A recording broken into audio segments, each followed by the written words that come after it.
Pensez-vous que la majorité municipale a fait preuve d'une grande solidarité lors de cette période de crise et de confinement?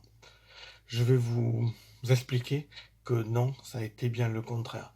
Ça a démarré dès le début de l'annonce du confinement.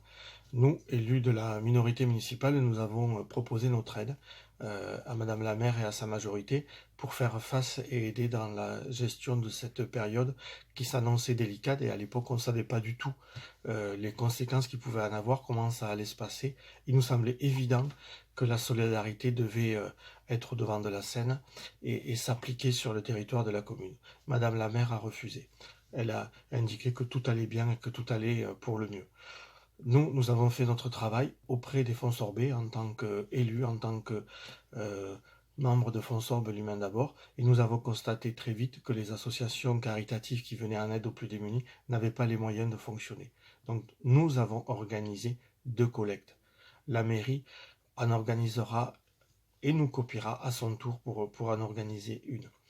Nous avons demandé que des subventions soient attribuées à ces associations qui n'arrivaient pas, ces associations caritatives qui n'arrivaient pas à répondre à la demande dans ce contexte très particulier. Nous avons donc obtenu 3 subventions de 500 euros. Sachant qu'une, il a fallu qu'on insiste pour qu'elle puisse l'avoir, mais passons sur ces péripéties.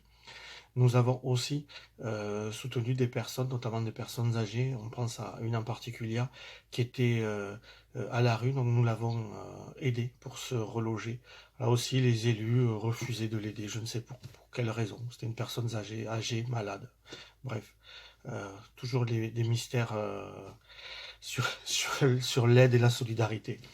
Nous avons aidé et nous aidons actuellement aussi des dames seules avec enfants qui se retrouvent dans des appartements après être passées par des structures d'urgence sur la commune, se retrouvent dans des appartements sans meubles. Donc nous nous débrouillons pour les meubler.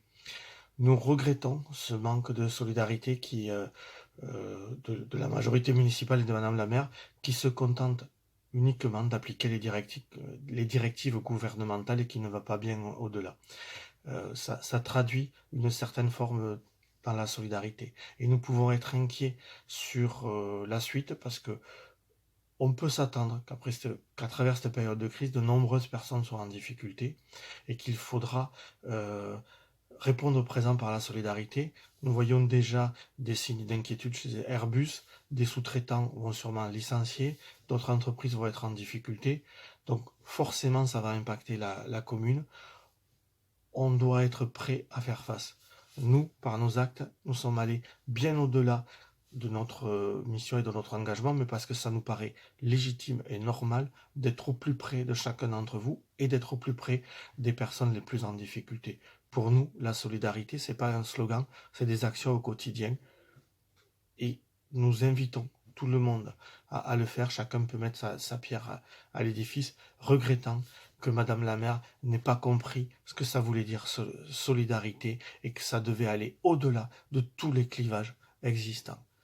Prenez soin de vous, respectez les gestes barrières.